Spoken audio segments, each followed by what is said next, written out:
Olá a todos e todas, meu nome é Maria Silvia de Assis Moura, eu sou professora aqui do Departamento de Estatística da Universidade Federal por mais ou menos 30 anos.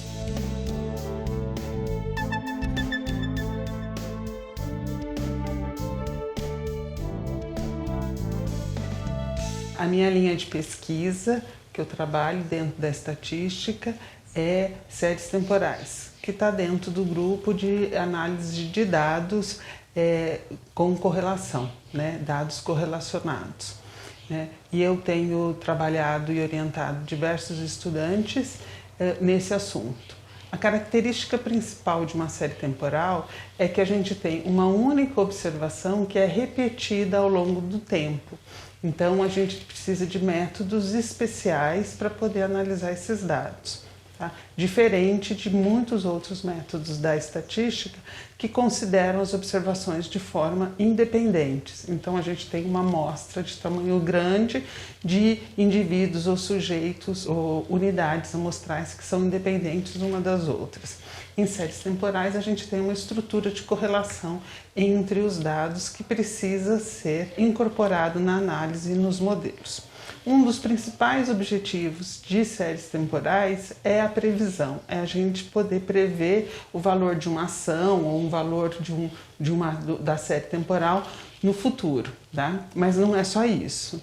Nos últimos 2 anos, eu tenho trabalhado com análise de dados da Covid, tanto casos que apareceram ou de mortes que ocorreram em determinadas regiões. Um dos trabalhos mais interessantes que eu realizei no ano passado foi uma análise do efeito da medida extrema de lockdown que aconteceu na cidade de Araraquara.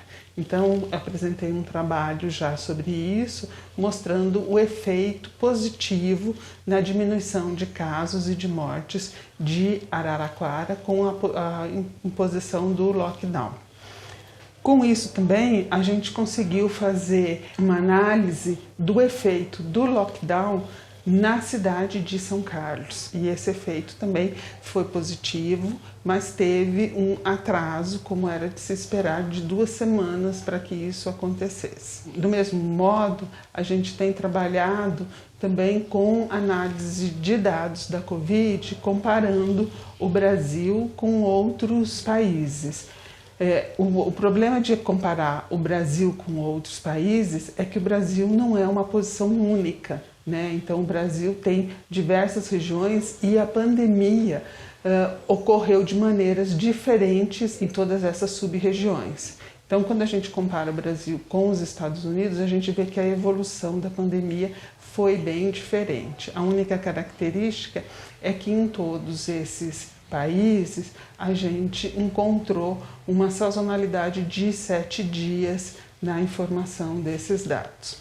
Junto com isso, não só para essa análise, mas dada essa diferença, essa modificação que a pandemia ocorre, a gente está atualmente trabalhando em desenvolver métodos que incorporem essa evolução no tempo dessa relação entre mortes e casos de posição da pandemia, certo?